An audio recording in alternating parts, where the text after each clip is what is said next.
Hello sausages, we're going to talk about hedgerows. Now what's great about hedgerows and meadows generally around fields is that there's a massive diversity. It's because everything gets cut away, you know, the fields, and the hedgerows are what's left. There was a time when people were just getting rid of hedgerows, but now hedgerows are here to stay, and they're these great corridors for wildlife. Lots of different types of species. Often they have, like the one over there has a stream running through it. You get all kinds of trees growing there. I can see ash trees, oak trees, beech trees, sycamore trees, there's haw trees and all sorts over there. Sorry, hawthorns, not haw trees. Haws grow on trees. Well, I have used that joke enough times, you probably know it by now. All sorts, and loads of different types of berries and plants. Now, where are we? We're late August going into September, so it is a time of nuts and berries and things like that. And one of the best place to look for them is hedgerows. Now you're going to see on this little soiree, not a soiree, is it a soiree? I suppose it is a soiree, although that always sounds like the evening to me, and of course it isn't the evening, it's the morning. On this little sojourn, let's use sojourn, if we're going to use a French word, let's use sojourn, through the countryside here. I'm going to show you the things that I find along the way, some edible, some not, but also just to give you an idea that what just looks like a patch of green, or from here, just like a line of broccoli going along the horizon there, you know, like that little plastic stuff that you used to put on train sets. Yes, I'm that old. But actually, there's all kinds of things going on in here. And this time of year, it's a real larder for the forager. If you want to walk around and have a few things to try and a few things to snack on, there's lots to talk about. But as I said before, there's a few villains lurking in there as well, which we've also found. So let's go for a bit of a wander around the fields. And we'll see what we can find.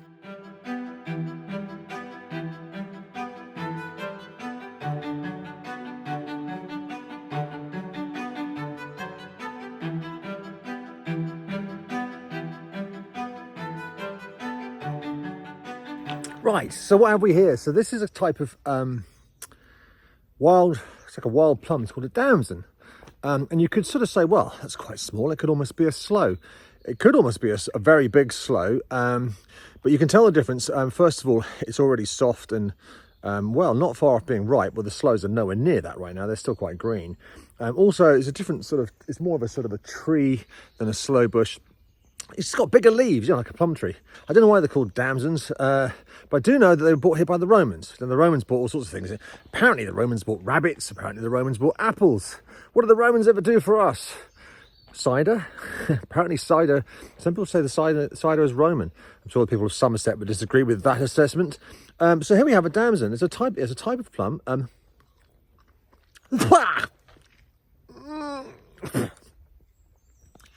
it's not fucking ripe yet, I can tell you now. But it's certainly quite soft. And when they are super ripe, they actually can be quite sweet. But even like this, you could pick them and you could put them, kind of like you do with sloes, you could put them with, like, you know, sugar and pectin and stuff, make damson jam and damson jelly and damson wine and, you know, damson nipple caps and damson bath bombs and damson underpants, or whatever you want to do with your damsons.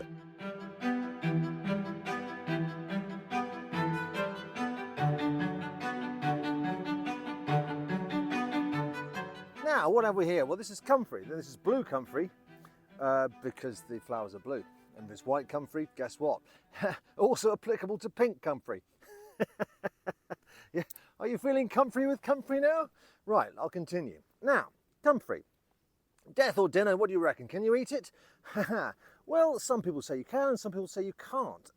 In the springtime, the leaves are very popular for comfrey fritters, which basically is exactly what it sounds like, really. Just take the leaves, put some batter on them and chuck them in a fryer.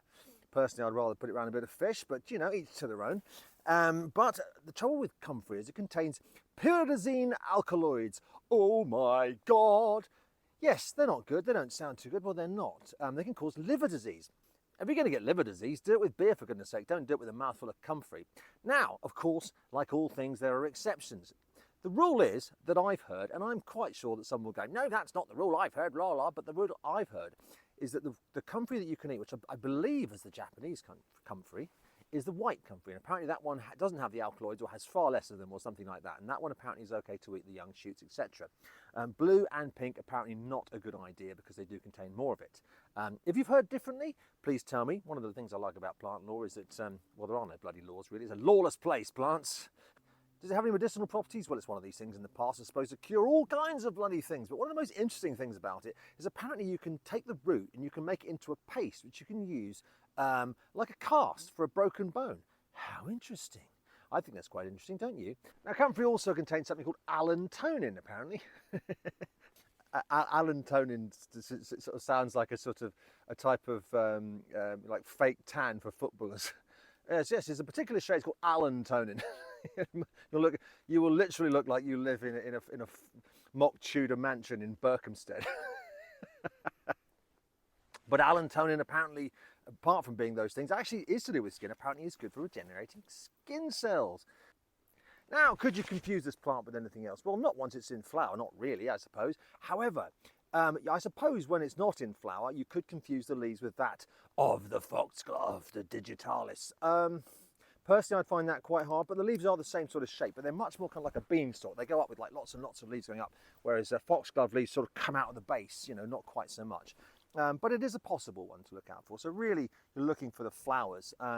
Are the leaves different to foxglove leaves? They've got a sort of a slightly different pattern on them, but I would know it by sight. If you're not sure, then obviously don't go for it. You don't want to be accidentally eating foxglove leaves, I can tell you that. Now then, what have we here? You probably recognise this. If you don't recognise it, it's quite a recognisable plant even for those people that don't recognise it. It's still recognisable, and it is, of course, the elderberry.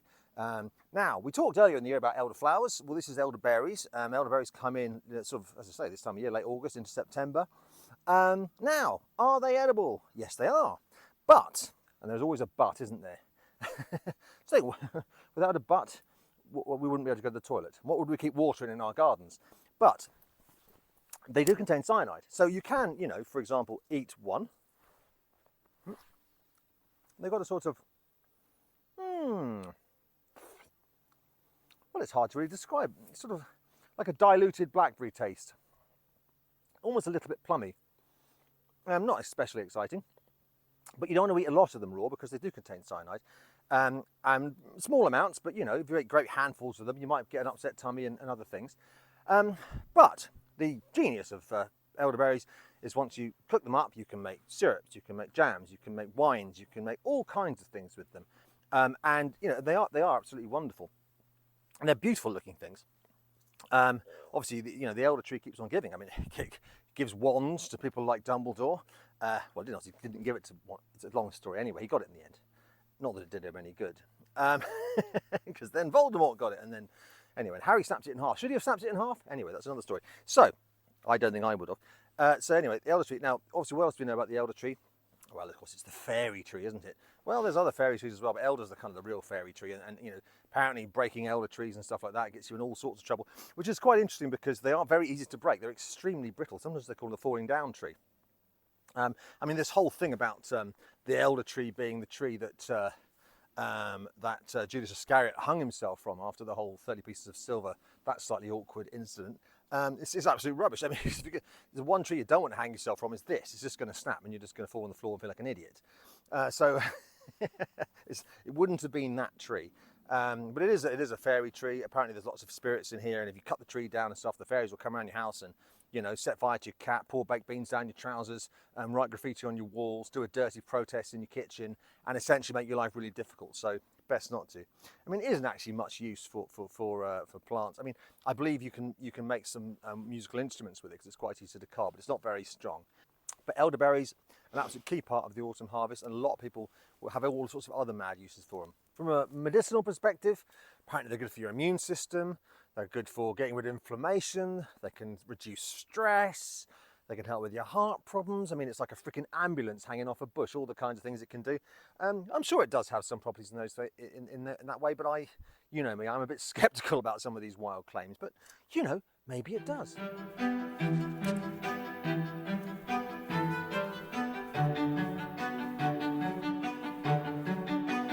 Now, what have we here? I suspect you know what this is. I mean, if you're Scottish, you'll definitely know what it is because this is the thistle. I mean, there's various different types of thistle. And to be perfectly honest, I can't tell the difference between all of them, but this is a pretty regular thistle.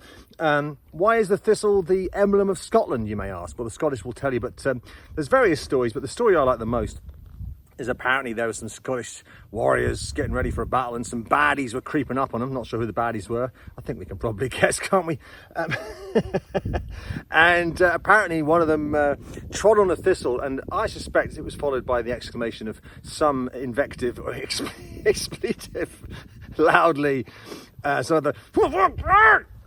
Which alerted the Scots to the approaching enemy and then saved the day. So apparently that's one reason. Probably just because obviously it grows in Scotland like a lot of other places, and it's a rather pretty looking thing with its purple flowers. Now, is it edible? Well, it's actually a relative of the artichoke, believe it or not. And like an artichoke, you know, my favourite story about artichoke is that we used to have a book of quotes by Miss Piggy, and one of her quotes about artichoke was that, you know, it's an hour's work and you get more nutrition off the back of a postage stamp. But these are relative to the artichoke, and apparently, and I've never seen it myself, and I have looked, in the big flowers on the big plants, in the base there is actually a kind of a nutritious nut if you pull it away. If you've ever found that, then do tell me. I've never found it myself, but the SAS handbook told me that when I was a kid, and I have looked for it many times since but never found it. And on the younger plant, the young tender plants, what you can do is on the stems, now there's few different types of stems. If the stems are hollow and hard and they're no use to you, but sometimes they have these lovely tender stems that are quite thick, and you can take them, you can take the spikes off the side, and in the centre you're left with something which is quite similar to like a crudité, like a piece of cucumber or something like that. And you can just use that and just eat it as it is. I mean, I actually took some in the summer and I put them into some what was it? Some vodka and some vermouth and some chili and some other things, peppercorns, and they were great. They were really spicy little crudité to have with a salad. So quite, I mean, you wouldn't think of a thistle as an obviously edible thing, but it is. And definitely, if you are looking for something refreshing to add to your forage plate this time of year, then if you can find some nice fresh thistles. I mean, I say this one isn't too bad, but I mean, really springtime obviously is the best time to find the really tender ones. I'm not sure what this would be like now. Worth a crack, but there it is. Random fact about thistles.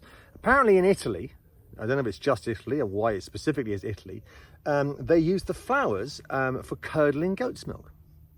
I was under the impression that if you left goat's milk on its own, it curdled automatically. But apparently these things can somehow help in the process. I've no idea how. I have no idea how that found out. Maybe someone dropped one in there and went, you know, oh, an Italian invective. I'm not even going to attempt to say, Mamma Mia, something like that.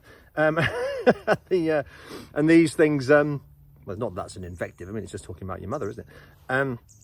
Get out of my hair, fly type object thing. But in a minute. You know, I don't mind bees, I don't mind wasps, but flies, Anyway, somehow they found this out. If you have any experience with this or you have any idea why, then do let me know. I find that fascinating. But there it is, the good old thistle.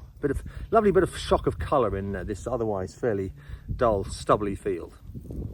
You can tell it's getting hot now. The jacket's off. The jacket shouldn't have been on in the first place, but it was cloudy when I went out, and now it's really hot, which is awesome. Anyway, this plant, if you don't recognise it, at those regulars of the show, join with me. 1, 2, 3. You complete haw! Yes, it's a hawthorn, and these are haw berries. Now, obviously we talked about haw flowers in the springtime and how they were the original Mayflower, because obviously it was May time. Now we're into August and the haw berries are coming through. They're going to be red. At the moment they're still a little bit orange, but they will go through a red colour. Are they edible? Well, the berries are edible, with one exception, of course, is that they have cyanide in the pips. So if you want to cook them, you want to do is you boil them up in some water until you basically it gets down to a sort of a thickish kind of syrup or something like that, and then you sieve it and you sieve out the pips. Now, it doesn't really matter too much if you boiled it, because cyanide in this particular type of cyanide tends to become inert when it's boiled anyway, so you'll probably be all right. But you boil them up, sieve it through a bit of muslin or something like that, and then you've got a nice sort of syrup. Mix that with some sugar, maybe some pectin sugar if you want it to get thicker, and you can make jelly, you can make syrup, all sorts of other things you can make with it. I mean, the berries themselves don't taste particularly nice, but the taste of the skins and the pith together with the sugar does make a nice syrup. I find it quite tangy. It's quite good on pancakes, because it's a bit like a mixture between lemon and sugar and maple syrup, or golden syrup. It's sort of sweet and tangy, so I quite like that. So what else do we know about these? Well, this plant's got some rather strange history. I think it was in the was it in the 1900s? I think it was in the 1930s. They did a poll of what was supposed to be I think it was the unluckiest tree in Britain, and for whatever folklore reasons, it was said that the hawthorn was the unluckiest tree. And I think there is various types of a folklore associated with it being unlucky. I don't know why that is. Perhaps it might be that it's reputed to smell like the plague. I don't know what the plague smells like. I mean, it smells all right to me, but I mean, maybe that was why the plague got so. Oh, you smell nice, and oh, I've got the plague. Ah! That was the plague. The reason everyone got the plague is it smelt nice, and maybe it was like a sort of like an aphrodisiac. Anyway, that's a pretty dark thought about the Black Death, and let's face it, all thoughts about the Black Death are pretty dark. So, what else was it known as? It was known as bread and cheese. Because apparently the leaves, people used to eat the leaves, and it was known as bread and cheese. I don't know why. It doesn't taste like cheese, doesn't look like cheese, or bread, but you know, that's folklore for you. That's why they have these things. So of course it's called a hawthorn because it does have thorns on it as well, so you need to be careful. But it's a wonderful plant. It's a witchy plant. It's sort of, you know, it's the sort of witchy trees associated with witches and rituals. When I was in the forest, we used to find these kind of spinneys of hawthorn, and you'd find kind of, you know, little burnt out fires and bottles and things. And I always used to imagine there were these covens kind of having these kind of witchy rituals. It might have just been, you know, alcoholics or maybe people sort of having affairs, because sometimes these bottles were associated with the sort of disintegrated remains of a copy of Razzle or something like that. Perhaps that was what was actually going on. But anyway, witchy people following, do tell me about the witchy properties of hawthorn. I think I have read about it before, but I'd rather hear it from people that actually, you know more about it than I do, because I'm many things, but I'm not a witch. Now, what have we here? What tree is this? What are these strange things that live on it? Well, they are ash keys. This is an ash tree. An ash tree with ash keys. Now, we talked about this before, and I made the hilarious joke about ash keys. Doesn't mean you can start the tree up and drive it around. They're a type of seed. Now, this time of year, the ash keys, some of them are still green, and some of them are brown. Now, when they're green, they can be pickled, and I'm told they're rather nice when they're pickled. I haven't done it myself. I've got a friend of mine that does it. But when they're brown, they contain a sort of a seed, which is basically in the head like this, you see. So there's the seed. And what's it like? I suspect, I mean, it does give, you know, when you bite into it, it does give like a nut. So I suspect that it's the sort of thing that you would sort of, you know, mix it up, chop it up. It would be a good source of protein and a good source of oil. You know, probably not hugely flavoursome, but if you were in a survival situation, it might be a good thing to eat. Now, obviously, a lot of people were talking about ash dieback. Ash dieback's very, very sad, and it has affected a lot of trees. Thankfully, I spoke to the farmer here, and there hasn't been too much, but yeah, in some parts of the country, it's been very, very bad. Which is a shame, because ashes are wonderful trees. I mean, quite apart from anything else, we use them to make cricket stumps. I mean, for goodness sake, there's nothing more important than that. They're wonderful trees, they're strong trees. Of course, ash in Viking mythology was Yggdrasil, the tree of life, from which Odin, for reasons I'm not sure, hung himself. I think it's because he was trying to find out some mysteries and he couldn't find them out, so he hung himself from a tree for 9 days. Make of that what you will. I'm sure that Norse experts will tell me that there's a good reason for that, and it was absolutely fine. Same reason that he cut his eye out. But you see, that's what I love about mythology. Makes no sense until someone who's a real expert goes, explains it, and you go, oh yes. Still makes no sense, but at least the professionals now told me. From a medicinal perspective, my goodness, there's a long list of things, some arthritis and abdominal pain, all kinds of things that apparently ash can do. Gout, rheumatism, apparently a laxative and a diuretic, so everything everything is coming out. It's like the doll in Withnail and I, you know. We made one that shits itself as well. It's horrible really, but they're like that, the little girls. One of the most interesting things is that ash trees, I don't know if they put a hole in the tree or whether it was a tree that had bent over and formed a hole, and they used to try and put babies through them to help them. I don't know if it helped them die or helped them not die or cured them or something or other, but anyway, they just thought, well, I'll put a baby through a tree. As you do, I suppose it's kind of last resort really, isn't it? Sacred to Druids, absolutely sacred to Druids. Does it ward off evil? I believe so, can't see any here, so I suspect so, but definitely sacred to Druids. Now this is interesting, this is a dock leaf. Now, I've talked a lot about how actually plantains are better than dock leaves when it comes to stings because they contain natural antihistamine. However, dock leaves can soothe a sting, definitely. And the interesting thing is, and I can't remember who it was, someone explained this to me and I was very grateful for the information because it was brilliant. Just rubbing the leaf on the sting might help a bit, but what you should do is you pull it right out of the shoot like this, and at the end, here, this stuff has actually got like a lovely sort of like aloe sort of gel in it, and this stuff will actually really soothe the sting. It won't necessarily cure it, but it'll definitely make it feel better. So it's not just rubbing the leaf. So how about that for a useful country fact? Well, there we go, you see. Just a quickie, here's the mugwort. I've talked about mugwort a lot already. But it is quite nice at this time of year. It's in flower, easy to recognise with these kind of, these sort of lovely kind of spear-shaped leaves like this. And the flowers obviously very easy, sort of little sort of white blobs. Well, what's mugwort used for? Well, good Lord, we've talked about it already, but just to refresh your memory, it has got something called sojourn in it. It's alleged to give you lucid dreams. I mean, it's not going to get you high, but alleged to give you lucid dreams. And I find that actually a little bit of mugwort tea, and literally just put it in a cup, maybe with a bit of honey or something, bedtime, helps you sleep rather well, actually. I've actually just picked some for that reason.